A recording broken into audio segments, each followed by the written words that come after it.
Hey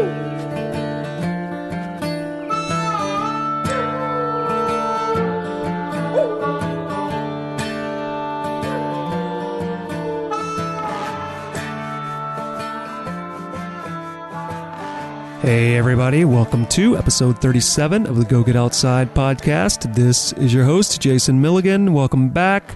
Welcome aboard. Before we get into today's show, I just want to make a quick announcement about what you can expect from the next couple of months from us here at the show. Erica and I will be traveling across the U.S. throughout the months of October and November. I will be recording new podcast episodes, updating the 4 episodes in October and November, and shooting a short video series about our travels for a company called Tilt, T-Y-L-T. I will have more details about all of that, how you could follow along on Instagram, watch the videos online, and all of those things if you're interested. I'll have more of that information on the next episode, the episode that comes out on October 1st.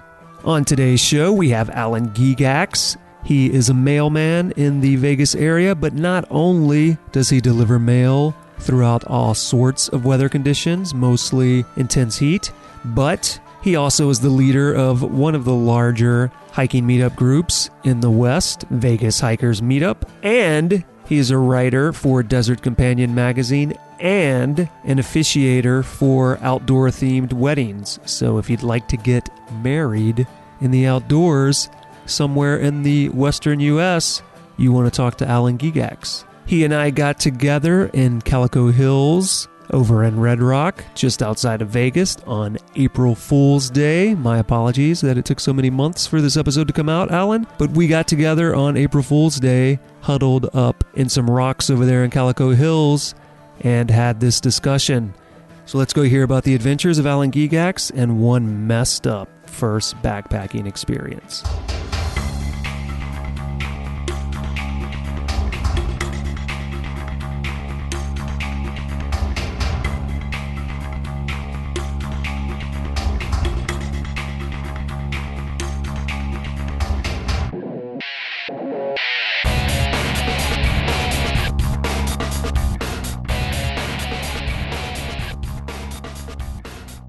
My name's Alan Gegax.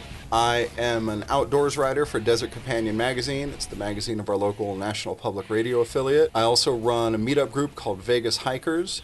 We are about 12,000 members strong as of this recording. We've had over 5,000 events. Just in this last month, which was March of 2016, we had close to 80 events on the calendar. And then by day, I'm a mailman. Come rain or snow, or how's it go? Yeah. Come rain, snow, sleet, dark of night, none shall tarry the carrier from his appointed round. So something like that. I probably should learn that. I've been in it about 10 years. You mean you don't have to recite it every morning? Everyone doesn't get together and hold their right hand over No, as a matter of fact, that? Early on in my career, my supervisor made sure that I knew that we would not be expected to deliver under certain conditions and that I don't have to worry about that. The biggest thing in Vegas is the oppressive heat during the summer.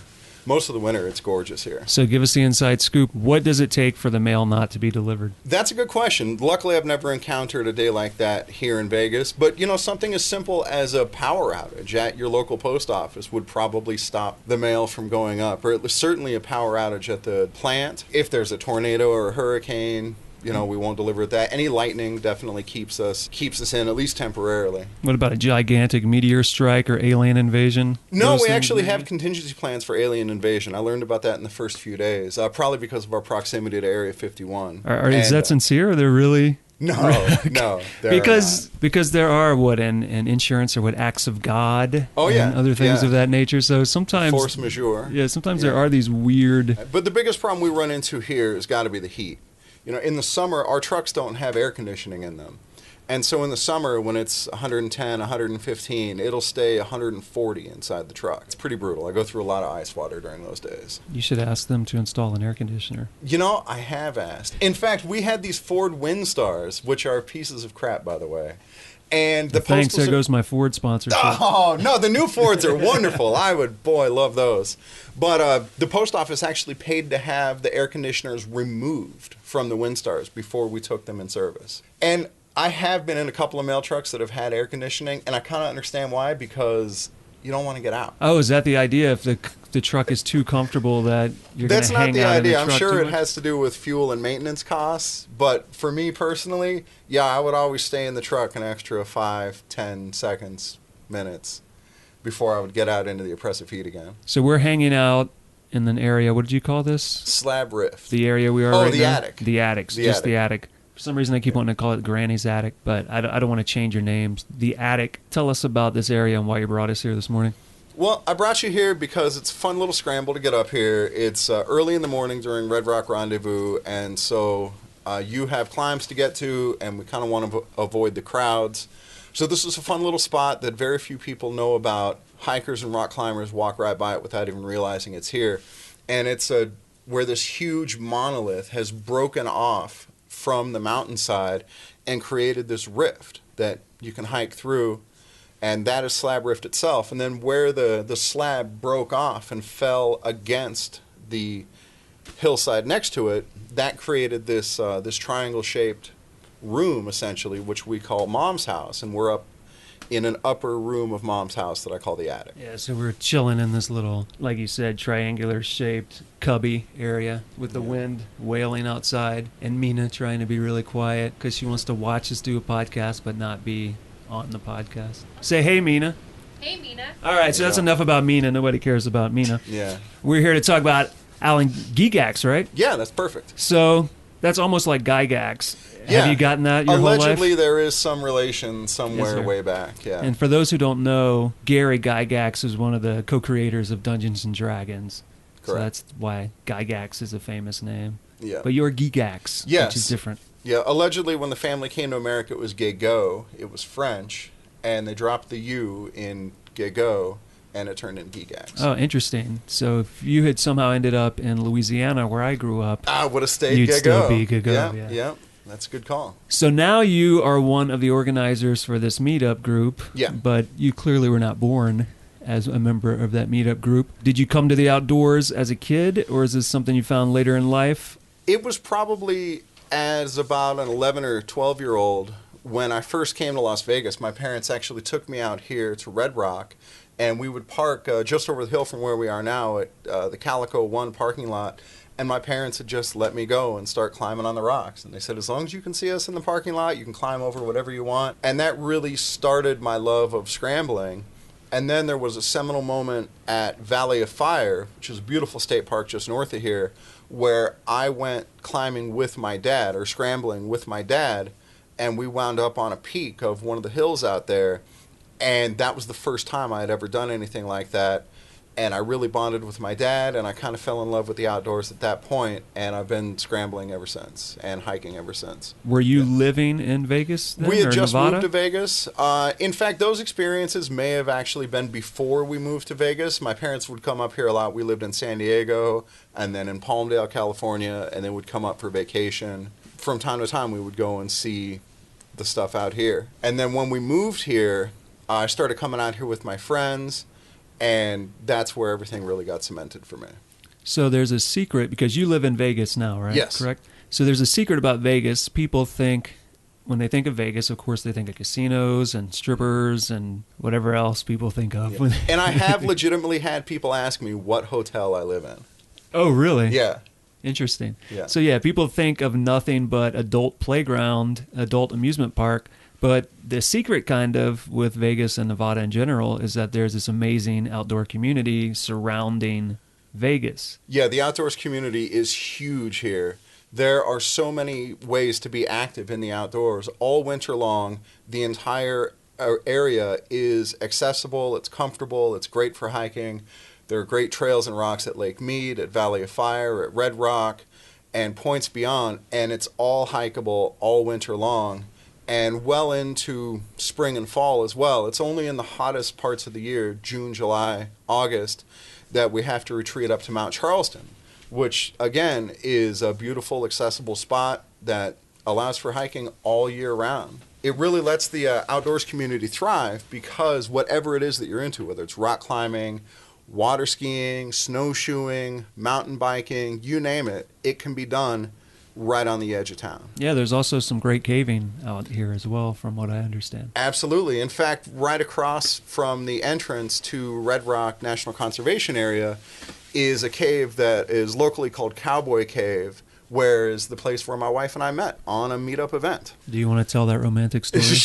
Sure. So back in the early days of Meetup, you used to be able to RSVP as a maybe.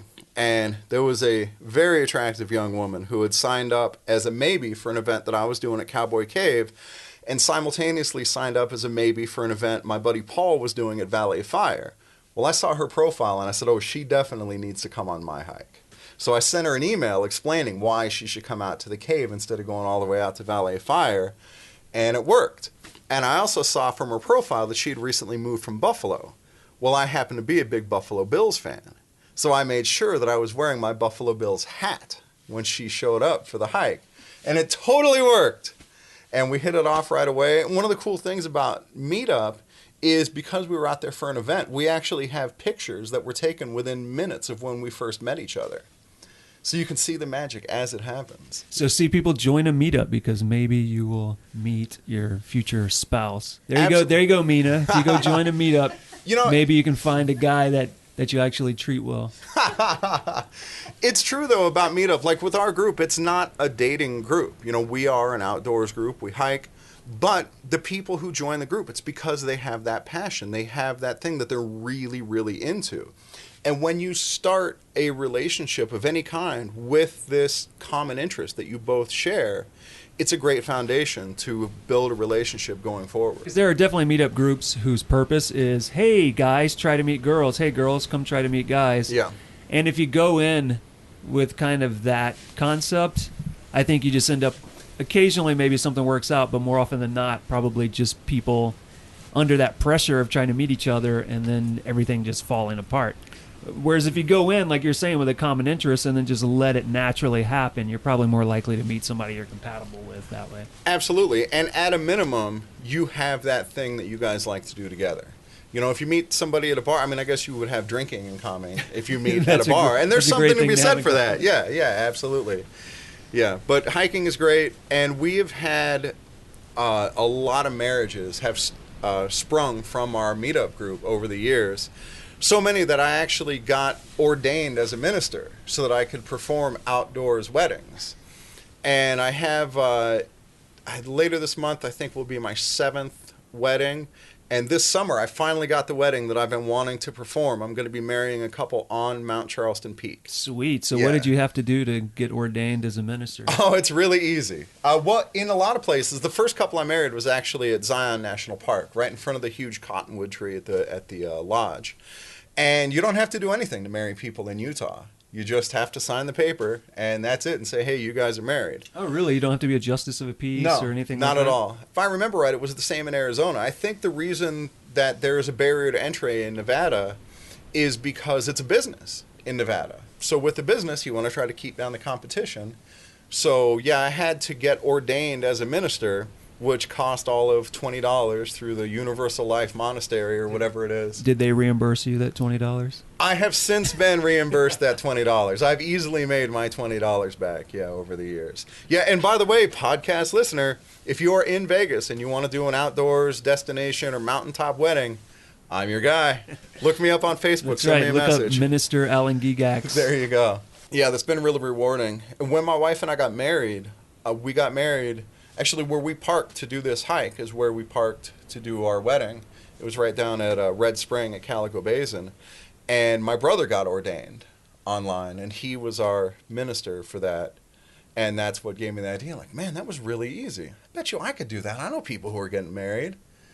So, yeah, it's been a nice side gig and super rewarding. I have a wedding coming up with a couple who they've actually been married for 50 years, and they're renewing their vows. And the husband just beat cancer. And so they decided that they've been given a new lease on life, and they're going to start a whole new life together again with this fresh perspective of having overcome cancer. And I'm going to do their ceremony for them. Really looking forward to that one. Yeah, that sounds pretty cool. Yeah. Where's that one going to be located? That is going to be at a timeshare resort on the South Strip. In case listeners on the podcast want to pop Oh, up yeah, and in case you want to crash crash the it. wedding. Yeah, absolutely. So you started out 12 years old, coming out to Red Rock with your family. Yep. Found out that you like scrambling and hiking around. Where'd you go from there? It was tough to get out and enjoy the outdoors as much as I wanted to. I had a few buddies who liked hiking a little bit. I had my buddy Rex, who was had a boat, and so we'd go out to Lake Mead, but it wasn't a lot of hiking. People didn't want to hike. And it really wasn't until I found Meetup that my hiking days very much took off. And that's something I hear from people who join all the time is we ask, why did you join the Meetup group? And it's always, I love hiking, but I don't have friends who want to go and do that with me. And Meetup is fantastic for that. You know, most of the friends, despite being in Vegas for close to 30 years now, almost all of my closest friends are friends who I've met through Vegas Hikers, through our Meetup group. So I started with the Vegas Hikers and was able to get out on the trail essentially as often as I wanted. And that's one of the luxuries of being an organizer is if I ever feel like going hiking, I can post an event and guarantee there's going to be people who want to go with me.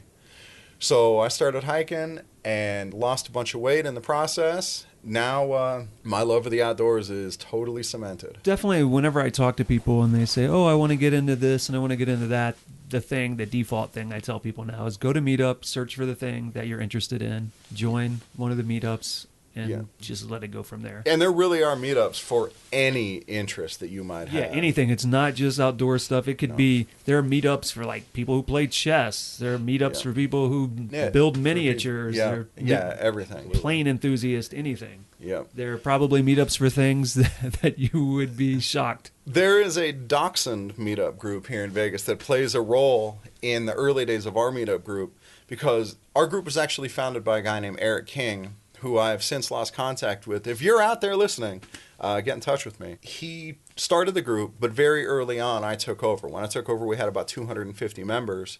I had my sights set on making this a big group and growing it and making sure that we could get people to come out. You know, in the early days of the Meetup group, one of the hardest things was to get women to come out on hikes because Meetup was still fairly new back then. And who was going to go and meet, you know, 3 strange guys out in the Nevada desert? It's just not something that people would do. And so we had these ambitions that, man, wouldn't it be cool if we actually had like 50% women on some hikes? And sure, on camping events, there's no way women are ever going to come out for those. Well, fast forward 10 years later, and the group is probably 2/3 women, 60% women, and same on all our events and on our camping trips and everything. Because it's a safe place. It's an established group, you know, and it makes people feel more secure and more comfortable. And they don't have to go out alone or just with some strange person. So, back to the Dachshunds. So when I took over the group, you know, I really wanted to see it grow. And there were other groups that were bigger than ours. Most groups were bigger than ours. And there were a few huge groups like this goth group that had 1,000 people in it and a Wicca group that had 900 people in it or whatever it was. And obviously there's no way we'll ever catch those groups. But a few groups ahead of us on the hierarchy was this Dachshund meetup group. And they had like 330 members. So in the early days of Meetup, the folks from headquarters came to town, met with organizers, and took us out to this fancy dinner. And the woman who ran the Dachshund meetup group was there. And I called her out and I said, we're coming for you. We are going to be bigger than the Dachshund group. You mark my words. And she's like, oh, no way. You're never going to get that big. You know, groups just don't do that. I don't know how big the Dachshund group is now, but I don't think it's 12,000 members. So we did it. Take that, Dachshund group. I like the idea that you've got a group of a bunch of hikers and a group of Dachshund enthusiasts, wiener dog enthusiasts. And you're in a competition for like membership numbers. Like, I imagine those groups don't compete that often outside of that space. Well, and only in fairness to her, only one of us had a truly competitive spirit. It's easy to win a race when you're the only one racing. It definitely is. And now, I mean, the group is so big that we have more members than we know what to do with. Now the big struggle is finding organizers, people who want to take the time and volunteer to take folks out. You know, we don't pay our organizers. It's all done on a volunteer basis. In fact, most places, especially here at Red Rock, if you charge for hiking, that's against the law. Right, So, because you're not an established guide. exactly, you're not an established guide. And yeah, there are other big hiking groups here in Vegas, another really prominent meetup group that is doing that. They think they found like a loophole where they can charge for hikes but still get around. They offer up a souvenir, and you pay for the souvenir, but the souvenir has very little value. And so it would be like hiring an Uber, and the guy gives you a free hat, and you pay $30 for the hat instead of paying for your ride. You know, it's that sort of thing. So we don't do that, and so it's tough sometimes to attract organizers. Is that meetup group in competition with you for membership numbers? Well, that's a one-sided competition where because we do all this stuff for free, I'm taking food off of that guy's table because he's charging. You know, he's making a living. That's how he earns his living, as far as I know. And so he is definitely in competition with me, and he does not like me. And he doesn't like the way I cooperate with the BLM and have these great relationships with the Rangers because the Rangers don't like him. This is the part of the show where I'm supposed to tell you, oh, we have a special guest. Yeah, and then I bring right, out right. that guy and you two have a fist fight. He is the fighting type. Yeah, there's been a couple of run-ins with that guy. But anyway, enough about him. So getting back to the group, we started handing out business cards when we'd go out. Like, we'd go into REI and people would be talking about hiking. Oh, well, you should join our meetup group. You know, and the group really took off. And now, we have more members than we know what to do with. And it's a great luxury to have a group this size because whatever crazy idea I get in my head of I want to do, hike at midnight through a swamp and whatever, it's something no one would want to do. With 12,000 members, somebody always wants to do it. And that's been really freeing to be able to go on these exploratory hikes or to destinations that don't seem like destinations and have people sign up and get on a waiting list to go out with me. It's a real luxury. Tell us about your Desert Companion writing and what you can find there. The guy who runs the other hiking meetup group had an axe to grind against me. And at one point, our group had gotten so big, we were doing really big hikes out at Red Rock. We were realizing that we're going to have to start limiting our group sizes because having 30 people out on a scrambling hike at Red Rock is just untenable. We started putting caps on our group sizes, and at the same time, the BLM was starting to take notice of what we were doing out here. And here's this new influx, this huge user group that's starting to use the resource. They were doing an environmental assessment, and somehow people got it in their heads that this environmental assessment was going to set caps on the number of people who could hike in a group at Red Rock. I went through the entire environmental assessment. I read that thing cover to cover, and there was nothing in there about limiting group sizes. Then I pick up an issue of Desert Companion magazine, and the back page opinion piece was written by this other guy, and he put out what he thought should be the limit at 21 for hikes at Red Rock. During the article, he took the opportunity to slam our hiking group and to say some things about our hiking group that were demonstrably untrue and really, really painted us and me in a negative light. So I wrote a letter to the editor, and I explained the stuff that was in his opinion piece that was factually wrong, and I linked to the exact sections of the environmental assessment that were relevant to what I was talking about. I sourced everything, and I got a letter back from their editor, Andrew Corrali, and he said, hey, I really like what you wrote here. We've never published a letter to the editor before. Yours is going to be our first. And so in the next issue of Desert Companion magazine, there was my letter to the editor that set the record straight about our group. And then he said, we're interested in having like some sidebars about some local hikes. Would you be interested in writing that? As of that month, the other guy was no longer their freelance outdoors writer. I was their freelance outdoors writer. And I've been writing for them ever since. So in a way, I owe the asshole a debt of gratitude for opening that door for me.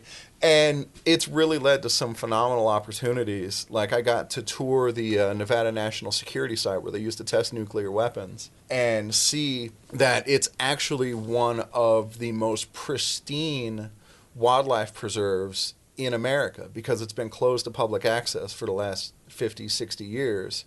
And so there haven't been people out there four-wheeling and tearing up the wilds. And it's one of the places that's actually used as a control in environmental testing because environmentalists want to find out the impact that people have on the land.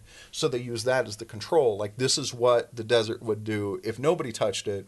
let's compare that to what the desert does when a housing development goes in, or, whatever it is that they're looking for. And it was amazing to be able to go to this place and where nobody has ever gone. Their public information officer had been out there like 20 years. She had never done a tour like they did with me, where it was just me, a biologist, an archaeologist, and the minder, and a native Paiute interpreter just going out into the wilds of the nuclear security site. It's been a really great ride, writing for the magazine, and to be able to share the passion that I have for the outdoors with the listeners of KNPR and the readers of Desert Companion. And just to clarify, for your meetup, it's for people of all levels, correct? Absolutely, yeah. We have 5 guiding principles for our meetup group, and number 1 is all are welcome. And it's not just that you're allowed to come out and hike with us, it's also that we do our best to make sure you feel welcome. Did you say you joined 10 years ago? Yeah, about 10 years ago. Yeah, I joined in January of 2006. So in that time period, I'm sure when you joined the group, you said you've lost weight in the group, but what sorts of new activities have you done, and how have you progressed? Oh, my first hike with Vegas Hikers is a trail out here called La Madre Spring. And I think it might be a 3-mile hike total with about 600 feet of elevation gain. It's a really easy hike. And the first time I hiked it with Vegas Hikers, I was about 290 pounds. I didn't think I was going to be able to make it all the way to the spring. In fact, I don't think I made it all the way to the spring. I think I waited and turned back. And the group, they just had to go on without me if memory serves. And since then, last summer, I made my second trip to Charleston Peak, which is an 18-mile, 3,500-foot trek, and no problem. I was able to finish out strong, go to work the next day. The increased level of fitness that I've gotten from doing all this hiking has opened up new avenues, new places to explore that before I thought, oh, well, that destination is 13 miles away. There's no way I'm going to go there. But now that's totally doable. That's on the map. It's also given me the confidence to come out to places like the Calico Hills, where we are now, and just climb around on the nooks and crannies and see what I can find. And that's how we stumbled upon Slab Rift.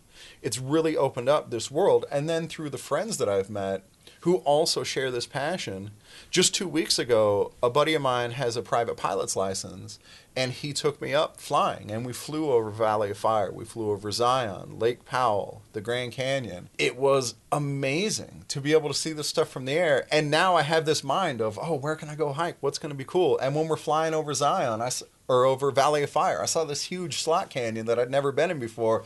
I'm posting an event to go find that. And again, that's the luxury of the meetup group, where I can post it and people are going to sign right up and go with. One of the coolest big ideas came from my buddy Rich, where he said, man, why don't you go somewhere really cool and just spread the cost around so you can do all the planning, but you don't have to pay for it. I said, all right. And so what we came up with, mainly his idea, but I made it work, is called the Epic Trip. And for the Epic Trip, we charter a bus. We go to some national park. We've gone to Arches, Bryce, Great Basin. We've gone to the beach in Southern California. We went to Emma Wood State Beach. There's 2 kegs on the bus, so instead of the boring drive, it's a rolling party. And we get there, we camp for 2 or 3 nights. We do all kinds of hikes, and we can use the bus to do one-way hikes. So the bus will drop us off at one spot. We'll do a one-way hike. It'll pick us up at the other end. And it's just a 3-day party, and it's so much fun. So this Great Basin trip that we have coming up, it's actually timed to coincide with the Perseid meteor shower. So there's going to be these amazing dark skies once the moon goes down. There'll be a meteor shower, and we're camping for 2 nights. We're stopping at a park on the way up called Cathedral Gorge. Definitely check that out if you're in the area. And the whole trip, camping, kegs, commemorative mug, everything is $130. If you went on your own, you'd pay more than that in gas. To talk about the meteor shower for a second, because I've noticed that people who've never seen a meteor shower... Oh, they think it's going to be this spectacular... Well, they think either that or they think like, oh, who cares? Right. A few years back, I was in Zion with a bunch of friends, and I had told everybody like, oh, the Perseids are this weekend. They're peaking this weekend. We'll be able to see them. And I could tell no one cared. Yeah, you were on that trip, Mina, right? Yeah. So you can vouch for the story I'm about to tell. All right. So that night we're all camping on some BLM land outside of Zion, and I was like, oh, they'll probably start being able to see the meteor shower soon, and everybody's like, whatever. And then as soon as somebody saw one, because what people think is it's just going to look like a falling star. And some of them do, but Yeah. then some of them are really bright and Yep, impressive. have colored streaks. Yeah, and, some of them look like light spears cutting across the sky. As soon as somebody in the group saw it, suddenly everybody became interested, and then everybody started seeing them. And then what no one cared about within a short period of time turned into everyone laying on the ground, Yes. staring up at this. Oh, there's one. Oh, there's one. Oh, there's one. Absolutely. For hours. Yep. For probably like 2 hours or so. Yep. A previous Great Basin trip, we just lucked into the Perseid meteor shower. And that was exactly the same thing. You know, I told people about it. Oh, this might be interesting. And here it is midnight, and we're all just laying in the road, looking up at the sky, and oh, there's one over there. And yeah, it was so much fun. And the cool thing is when you watch these meteor showers, if you get them on a bad night, if there's a full moon or if there's too much light from the city, it's hard to see them, and then it won't be impressive. But if you get somewhere where it's fairly dark and you catch them on a good night and they're really impressive, it makes you realize for a second, thousands of years ago, man was seeing this with no obstruction, has no idea what it is. Right. Yeah, it had to be terrifying. How it's so easy to imagine, like, okay, now I understand why people would believe there are these huge creatures in the sky that were controlling the world underneath them, because you watch these meteor showers and you could easily imagine, oh, these are giant beings fighting each other in the skies above us. One of my earliest memories from my grandfather's farm out in the boonies of Arizona was a fireball. And I had never seen anything like that. I grew up in San Diego, and it scared the piss out of me. It scared me so bad. I had no idea what it was. And yeah, it was terrifying. So yeah, to not know what that is. And that was the same with comets. You know, when people would see a comet or anything different in the sky that was unexpected, you know, at night they didn't have TV to watch or entertaining podcasts to listen to. So they would just look up at the stars, and the shapes of the stars would, you know, pareidolia would cause them to see things in the shapes of the stars or in the constellations, and then they tell stories based around those.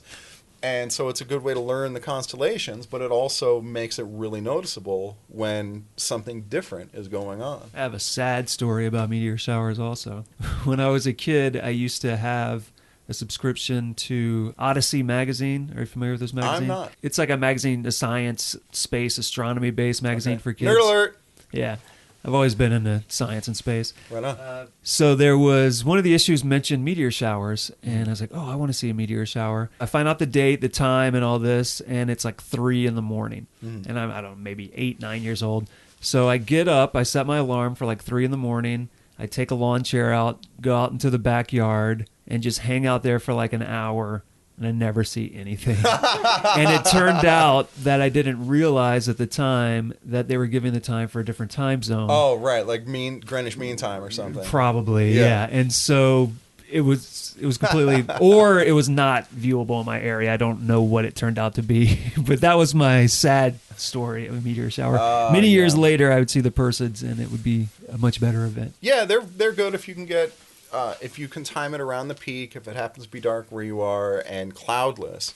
That's one of the very lucky things we have here in Southern Nevada. When people move into town, I'll get emails from them when we're getting ready to do an event, and they'll be like, well, what if it rains? What do you guys do if it's going to rain? Celebrate? I don't know. It never happens. Yeah, it's enough that it's a novelty. We actually look forward to going out in the rain and seeing the desert in a different light. Give me a rundown of the types of events that you have done, are doing, or would like to do with the Meetup now. Sure. It's mainly hiking and scrambling. We have an organizer right now, Rick, who, God, he must organize 15 events a week. And it's almost all in the Calico Hills doing various scrambling routes where he's found these cool little nooks and crannies all over the place. And he just makes all these different routes out of them. So that's a big chunk of our calendar right now. But then there are beginner level hikes. I do cleanup hikes at the last Sunday of every month where we'll pick a popular trail and we'll go at a nice slow pace and bring garbage bags with us and just pick up trash along the way. And those are some of the easiest hikes that we do. We have occasional moonlight hikes. We'll hike in the evening. There are after work hikes. There are some more ambitious hikes, especially once we get into summer where we start doing peak hikes in Mount Charleston. And then there are exploratory hikes out at Lake Mead. There are long trail slogs at Lake Mead. There are scrambles at Lake Mead. I mean, the list goes on and on.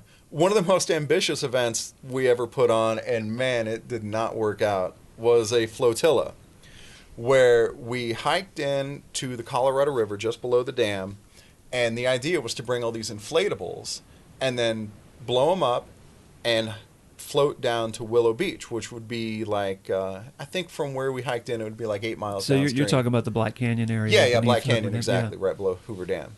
Yeah, so we would tube down Black Canyon, and at that time of year, on the weekends, it's closed to motorized boats. And so it was safe, it was no problem, and we had a huge group. We must have had 80 people come out, and we had 3 waves. We had the first wave where we called them the Marines, where they came in the day before by boat. And we rented a pontoon boat, because the day before you could still have boats. And we brought people's heavy stuff up to the beach. And some people camped overnight. And then the next day we had, starting early in the morning, we had the Navy, where people use the outfitter that'll put you in right below the dam, and they come down in their canoes and kayaks. And then everybody met the Army, which was marching in, carrying their inflatables and their boats and whatever overland to Arizona Hot Springs. And we all met up there and then started floating down the river. And of course there was tons of beer, and it was a great time for like the first 4 hours. But the river below the dam moves really, really slowly, like 1 mile an hour, 2 miles an hour. And the problem was that day we had not a strong headwind, but a headwind that was enough where people just weren't moving on the river. And people were getting drunker and drunker. People didn't bring paddles, and they were just stuck on the river. Some people's inflatables started deflating, and eventually the Rangers had to come out on their boats and start rescuing people. Oh, really? Yeah, and I don't know how many people the Rangers wound up rescuing in total, because luckily I had used the outfitter, and I had to paddle down and catch my ride back with the outfitter. But yeah, that was a hell of a day. We learned a lot of lessons that day. I've canoed through that area, I think, 3 times now, and they've all been very different experiences. The first time, the water was flat. There was very little wind. It was very easy to canoe through it, very leisurely. Right. The second time, we were going back, and some new people were coming. And we're like, oh, it's so easy. Oh, you don't have to worry about this. You don't have to worry about that. Right. It's super flat water. And then that time, we were getting hit with 40-mile-per-hour headwinds. God. And we were getting white caps, multiple people capsized. Oh, wow. Cuffs being torn. Yeah, it was that time was a lot rougher. And then the third time we did it, we got the opposite. We got tailwinds. So we were able to hold up a tarp. Nice, and do a sail a good portion of the way. That's great. Yeah. The first time I ever did Black Canyon was with a buddy, Trevor, and we hiked into Gold Strike Hot Springs, which is just below the dam, and we blew up our own inflatables. We must have been 25, something like that, young and dumb. On the hike in, it was in the dead of summer, and I got heat exhaustion on the hike in because I was wearing my life jacket. I don't know what I was thinking, just hiking in under the brutal sun, wearing my life jacket. Of course, I couldn't sweat. I was holding in all this heat. I wound up getting heat exhaustion. But once Trevor pointed out, well, dude, why are you wearing your life jacket? I was able to take it off and get wet, and we got down to the river, and things were going okay. We're cruising along, and at that time, I thought the river flowed a lot faster. So we had allotted like 5 hours to do this 13-mile river trip. And I saw places that said like Ringbolt Rapids. And so I got this really high-powered ski tube that had a big vinyl cover over it, or a Cordura cover or whatever. And my buddy got this $9 two-man inflatable boat from Walmart. Once we got out there on the water, it was so obvious that he had made the better choice, because that river water is so cold. It's like 50 degrees all year long, and I could not get out of the water. When I was sitting in the tube, my ass was in the water, and if I tried to get my ass out of the water, my feet were in the water. And as we're paddling downstream, we each had one paddle. The clouds started building, and it really looked like thunderstorms. And my buddy's like, dude, do we have to worry about flash floods in here? I said, no way. We're right below the biggest flood control device this side of the Mississippi. There's no way we have flash floods. Well, it turns out there are flash floods in there. You forgot about all the canyons that empty into it. I did indeed. And the town of Nelson, just south of there, had been wiped out by flash floods a while back. So the thunderclouds let loose, and we get poured on.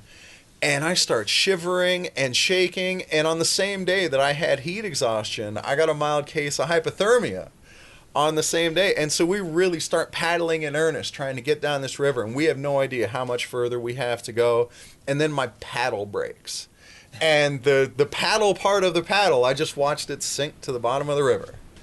And so now I have no paddle. My buddy has the only paddle. I'm cold. We have been out on this river for hours. And finally, I just had to hold on to his boat, and he just paddled constantly. And I think all told, we were out on the river like 13 hours.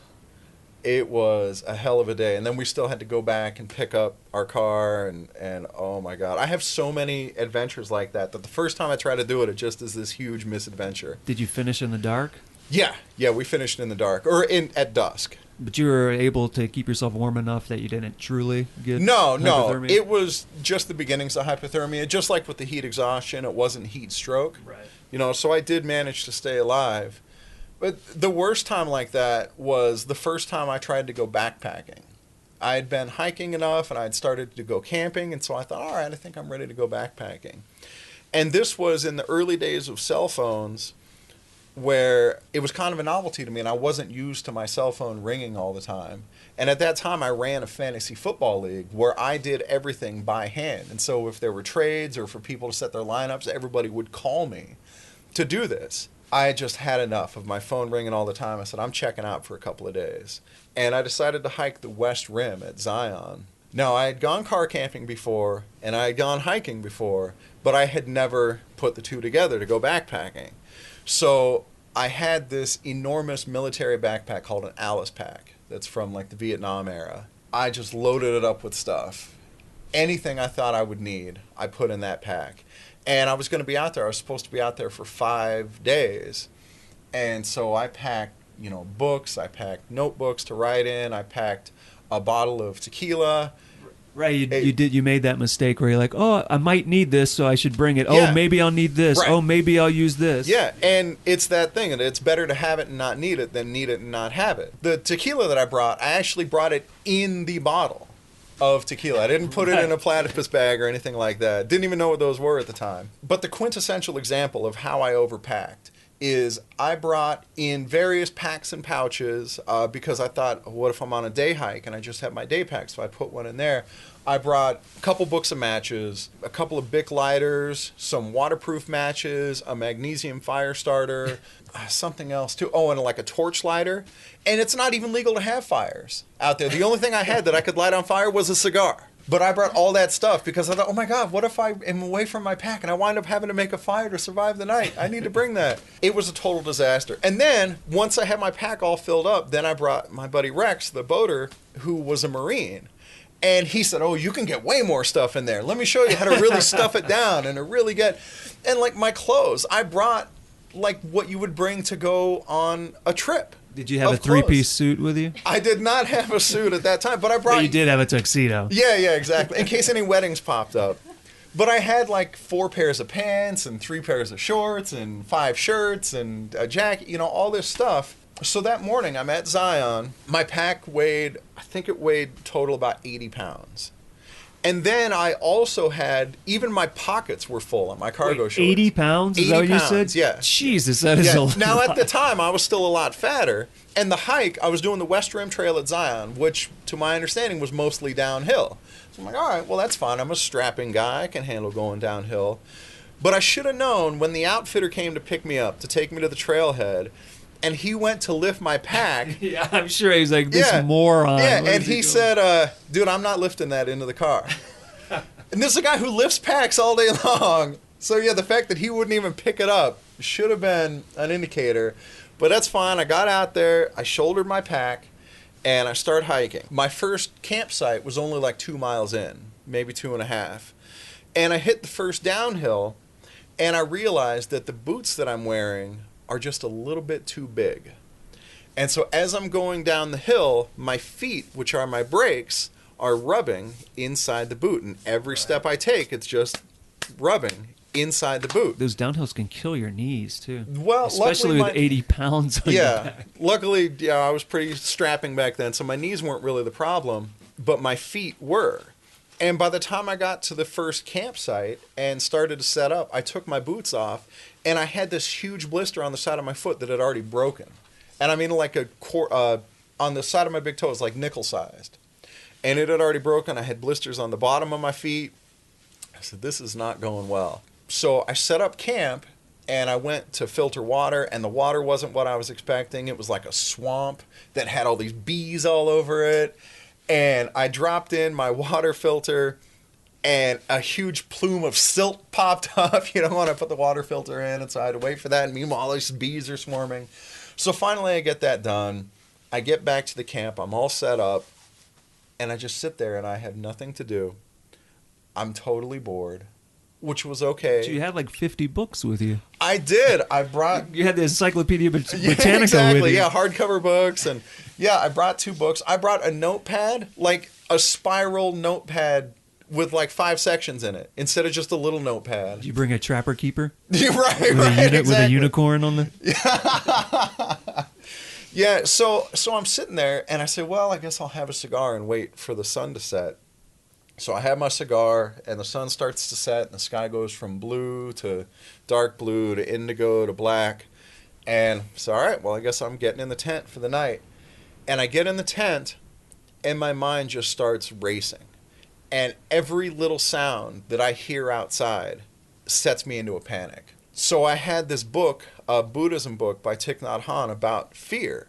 And I start reading that, and I think, oh, this will settle me down. And it didn't at all. And I'm trying to use these techniques and meditate, and everything I hear. And I know, like, there's not bears. Maybe there's a mountain lion, like one mountain lion in 10 square miles. So I don't really have to worry about that.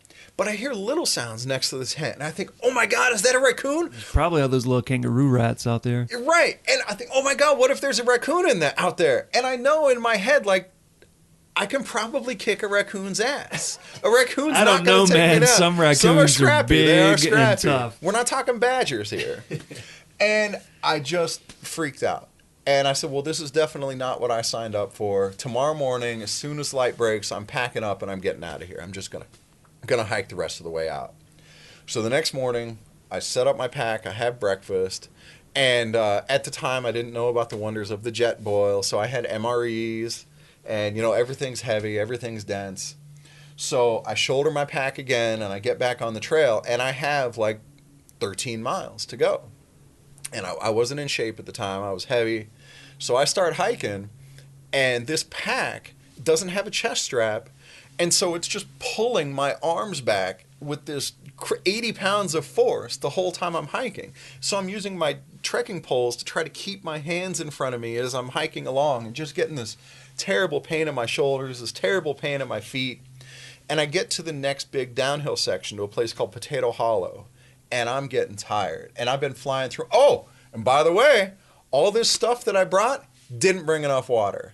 I had like 3 liters. Well, that's always how it is, right? You bring the unimportant things and forget the important ones. I still have plenty of tequila left, but I only had like 3 liters of water, and it was hot, and I'm working really, really hard, and I flew through that water. And so I'm hiking down into Potato Hollow, and the whole time my feet are just grinding inside my boots and getting worse and worse. And I finally get to the bottom, and I realize, oh my God, I'm going to have to climb back out the other side of Potato Hollow. And so I start hiking up, and I get completely exhausted. I get so tired that I'm going like 10 feet at a time and having to stop and rest on my trekking poles to catch my breath. And then another 10 feet and stop and rest on my trekking poles. And by the time I finally got up out of Potato Hollow to the West Rim, I was completely out of water.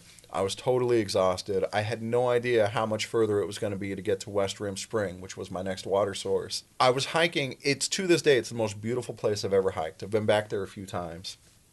And the hike goes right along this cliff edge in a lot of places. And I started to get nervous. I have this big pack, and I knew enough to know that with dehydration, the first thing that starts to go is your decision-making, your judgment. And so I said, all right, well, I've seen cowboy movies. Why don't I take one of these beaver tail cactus? And it doesn't have spines on it, so I'll just cut it open and eat the pulp inside and get my liquid from that. Well, beaver tail cactus does still have tiny little hair-like spines, which I found out when they were all in my mouth and all over my hands. And of course, the pulp inside is just sticky goop that has no moisture value whatsoever. It's not like when the coyote cuts open the barrel cactus and there's like a jug of water inside. And so that was a disaster. At that point, I honestly didn't know if I was going to make it to the next spring. And so I made the decision to ditch my pack and just take my day pack. Oh, and then of course the water bottles that I brought, like, disposable water bottles, after I drank them the first time, I crushed them down. And so I had to try to make those big again and blow them back up. So I took all the water vessels that I had, put them in my day pack, and I left a note that said, headed for West Rim Spring, out of water, send help. And I put it up on this big tree stump right next to the trail, and I took off for the spring. And once that pack was off, I felt like I was hiking on the moon. And I was just bounding down the trail. Yeah, sometimes you almost feel like you're levitating. Yeah, when you first absolutely. Take it I couldn't believe how easy it was to hike at that point.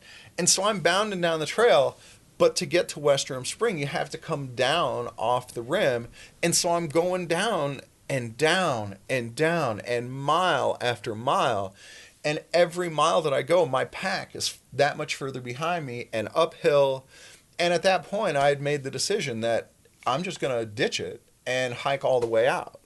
Well, I finally get to West Rim Spring, and of all things, at the spring, there's a vulture waiting for me at the spring. And I'm like, not so fast, vulture. You're not going to get me this time. And I get to the spring, and I start pumping my water filter just straight into my mouth, and I drink as much as I possibly can, and then I fill up my bottles, and I drink those down, and I fill them up again, and I have a little lunch. And now it's getting late in the day. And I have a decision to make. Am I going to hike out the rest of the way? And my feet, of course, are hamburger at this point. Am I going to hike out the rest of the way, get medical attention, ditch my pack? Or am I going to hike back to my pack, set up for the night, and see how it goes? Or I brought an emergency blanket with me. Maybe I'll just lay down here for the night and see how I feel in the morning. So eventually I decided I'm going to go back to my stuff and try to make a go of it. So I hike all the way back up, and luckily it's much easier this time. Get back up to my pack, and there's a campsite right near where I had dropped my stuff.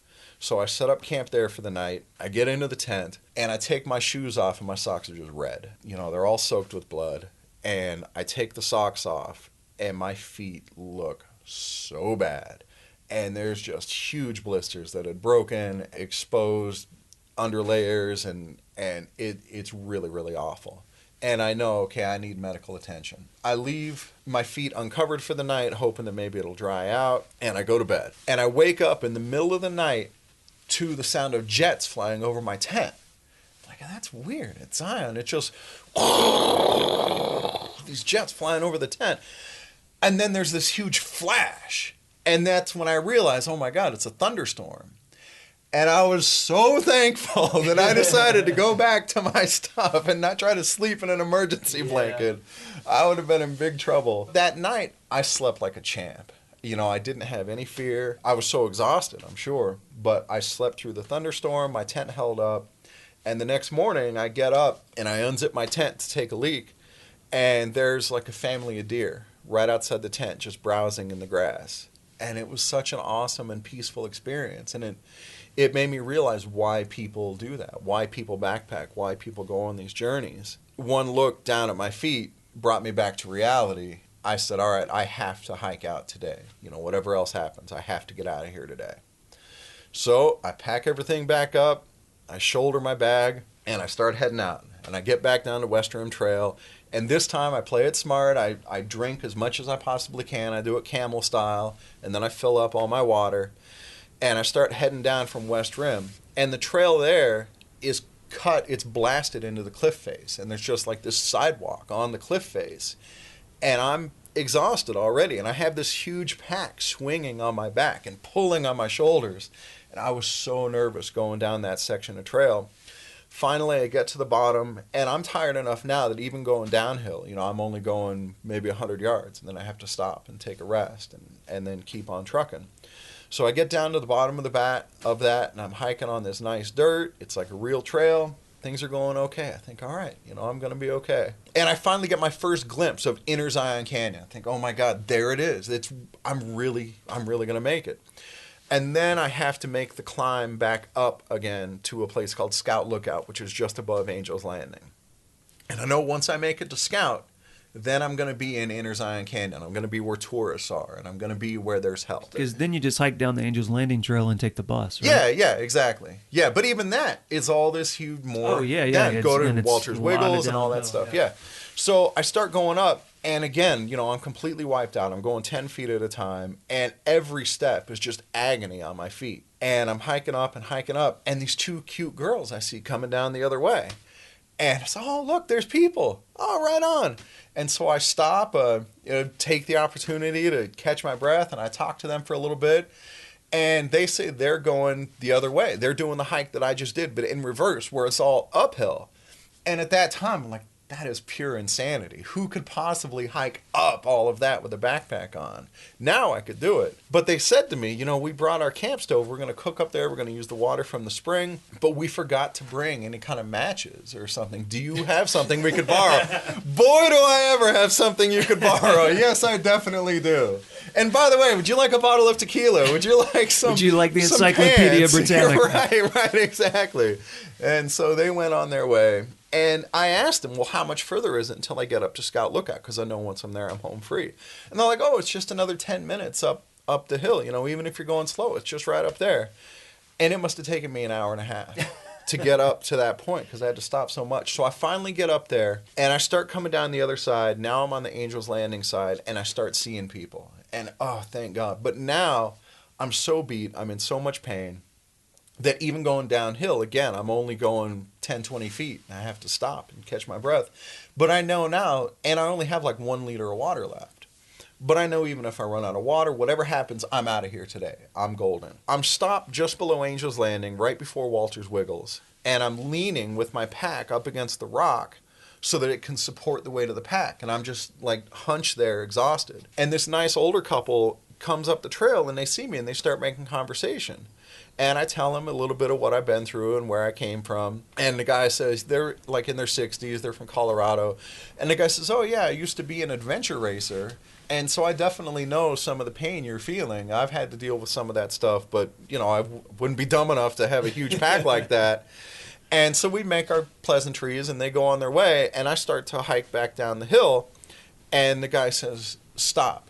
So I gladly stop, and he says, let me carry your pack for you. I said, man, I can't let you do that. And you're going to Angel's Landing, have your fun and go see Angel's Landing. And maybe if you see me on your way down, when I'm like 30 feet downhill from here, then, we'll talk about it. So they agree, and then I start walking downhill again, and this time the wife says, stop. So I stop, and she says, look, we know there's ledges ahead of you. We know what's ahead of you. We can't in good conscience let you go down in the condition that you're in carrying that pack. So I reluctantly agree. I take my pack off and I start floating up in the air. I wear the guy's pack, and he goes to put Alice on, and he can't even hardly lift it up.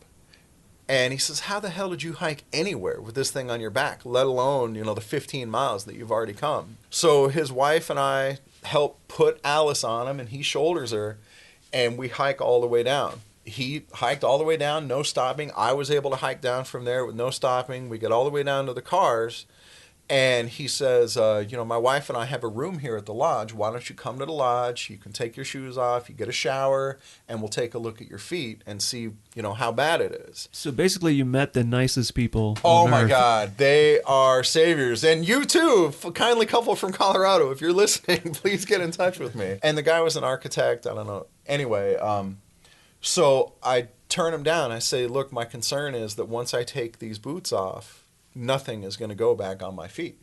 And I still need to drive home back to Vegas. And so we go our separate ways, and I'm driving home, and now we're back into cell phone country, and I call my mom. And I say, Mom, I've had this really bad thing happen to my feet. Do you think I should come home, or should I go straight to the doctor's office? She says, well, why don't you come home? We'll take the bandages. Oh my God, I forgot to tell you one of the most important parts. The second morning, when I got up and decided that I'm going to hike out, I said, I have to do something to protect my feet. And so I covered my feet in duct tape. And I just put the sticky side of the duct tape against my foot, wrapped it around, and both my feet had duct tape on them. It actually helped quite a bit. Then it helped and did stop my feet from getting damaged much worse. But by the time I get home, I get to my mom's house, I get into the tub, and now we have to start taking the duct tape off. And of course, my feet are all hamburger, and there's all this loose skin, and as the duct tape comes off, all the skin's coming off with it, and just leaving raw flesh underneath. And my mom says, well, I don't have the stomach for this. I can't take this tape off. You have to wait for your dad to get home. So I said, all right, that's fine. So I hang out, wait for my dad to get home. He gets home, and he starts taking it off. And he definitely has the stomach for it, but it's clear that it's doing a lot of damage, getting this stuff off my feet. And they say, look, this is over our heads. We have to go to the quick care and get the doctor there to take it off. So we get to the quick care. They bring a wheelchair out for me. And I forget, how old did you say you were during this time? Maybe 28, somewhere around there. Yeah, 30, something like that. So we get to the quick care. I go in, I go through triage, and the doctor comes in and takes a look at it, and he starts to kind of peel away, and he does get the duct tape off, but he says, this is way worse than... He doesn't believe that I did this hiking. He thinks that I was like trying to walk on hot coals or something. And that's how I have these burns. So I have second-degree burns over both of my feet, over like 40% of my feet, second-degree burns. And he said, we can't handle this here. You have to go to the burn unit at UMC. Jesus. And so I had, after that, I had three visits to the burn unit at UMC before I was finally able to put a shoe on again, like a week or two later. I learned a lot about myself on that trip. I learned a lot about hiking on that trip. I have since been back. I've hiked that 3 more times since then, always as a day trip. Alice has never been back to the West Rim. My takeaway for myself was I had always been a pussy growing up. I'd always been soft. I was coddled as a kid. My mom did everything for me. When I moved out on my own, I literally didn't know how to do laundry. As a kid, when I would have been in discomfort, I would have just sat down and said, well, that's it. I can't go any further. You know, this trip is over. And just quit. But when I was out there by myself, it wasn't an option. If I quit, you know, eventually I'd die of exposure or dehydration or whatever, or, you know, I couldn't do it. I just had to push through. I had to keep on keeping on and just put my head down, and it doesn't matter if it hurts. You got to just put your head down. You got to push through. That trip changed my life. It changed my work ethic. It changed who I was as a person. And that's something that I still get out of hiking to this day when I go on a slog, that, you know, if you're tired, whatever, man, just put your head down and keep those feet moving. I like a number of things about this story. I like, number one, that you've been back. What I think a lot of people might do for their first backpacking trip is they'll also make mistakes. Like my first backpacking trip, I did the opposite of you. I didn't bring enough stuff. I didn't have a jacket. I was freezing cold all night. Oh, yeah. I didn't know about compression sacks and all kinds of things. Didn't you just sleep on the side of the trail at... No, you're thinking of my friend Alden. Oh, yeah, on that's his right, episode, right. He did that. Although I have had to do that before elsewhere. A lot of people would have that experience, and then they would think, oh, I just hate this. Right, it's just not for me. I don't do this now. Yeah. Like, I tried it, I hated it, it's over. But what you did instead was, oh, I did this wrong. Right. How can I improve this? But also what I really like is what you said here at the end, where you pointed out that despite all the terrible shit that happened, the takeaway was more important than the struggle. Like the struggle actually, like you said, it changed your life. Mm-hmm. And now you look at things differently, and now you've even changed probably the way you approach a lot of things in your life. Absolutely. Because you went through this shitty experience. Yeah. In a weird way, it prepared me for married life because... No. Because what You're not going to be married much longer after that statement. Well, let's get to the end here, because sorry, we're out of card. My wife, who I met out hiking, was really active. She back in Buffalo, she was a competitive water skier. She'd been a wakeboard instructor, an outdoors instructor, and we met hiking. Not long after we got married, she became disabled with chronic illness. She has a condition called autonomic neuropathy, where her autonomic nervous system that controls her body's automatic functions is shutting down. And it turns out that she's had it her whole life. It started out with gastrointestinal issues. She has hypothyroid, so she has a hard time controlling her body temperature, which was a big problem living in Buffalo. And all these other things that we're having to deal with that became acute shortly after we got married. And once she got really bad, her most oppressive condition is called gastroparesis, which is a paralyzed stomach, where food goes into her stomach and then it just sits there and it doesn't empty out. And so it rots, it causes all this cramping. It was very hard for her to take in nutrition. And there was quite a while while we were trying to get a diagnosis and trying to get this stuff figured out that she was literally bedridden for days at a time. And I would have to carry her into the bathroom. She hasn't worked now in a couple of years. There's a lot of stuff that she just can't do at home. And so now, I'm our sole source of income. And then when I get home from working overtime, I'm cleaning the toilets. I'm doing the floors. I'm taking the dogs for a walk. And, as we manage her symptoms better, she's able to do more of that. But if it weren't for those type of experiences where I knew even if I'm tired, just put your head down and keep chugging along, there's no way I would have been prepared for the kind of difficulty that we've run into with her being sick.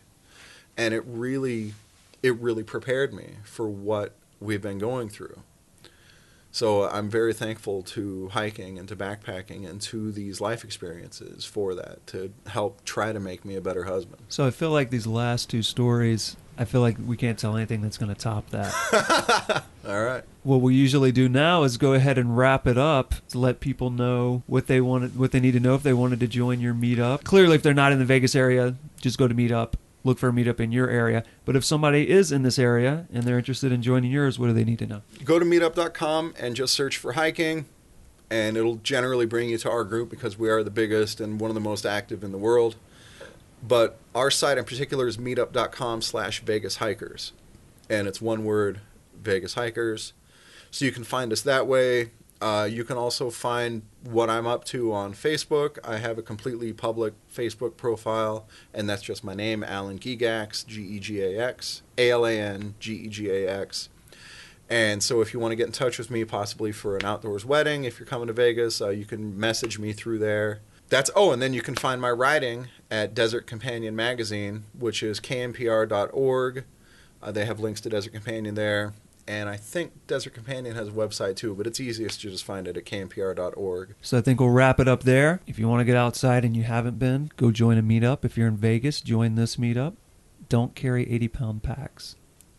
Good advice right there. That's good the advice. Final advice for the day. Yeah. Well, thanks for taking us up here. Thanks for taking the time to talk to us. It's been fun. And I guess we'll go hike down now. All right, let's do it. All right, cool. It's getting cold.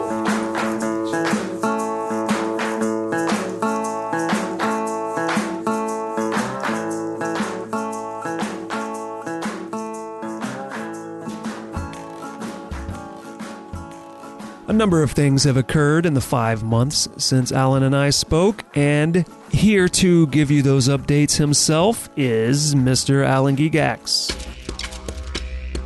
Hey Jason, it's me, Alan Gegax from the podcast. I have a few updates since we last spoke. First, my wedding business now has a name, Nevada Scenic Weddings.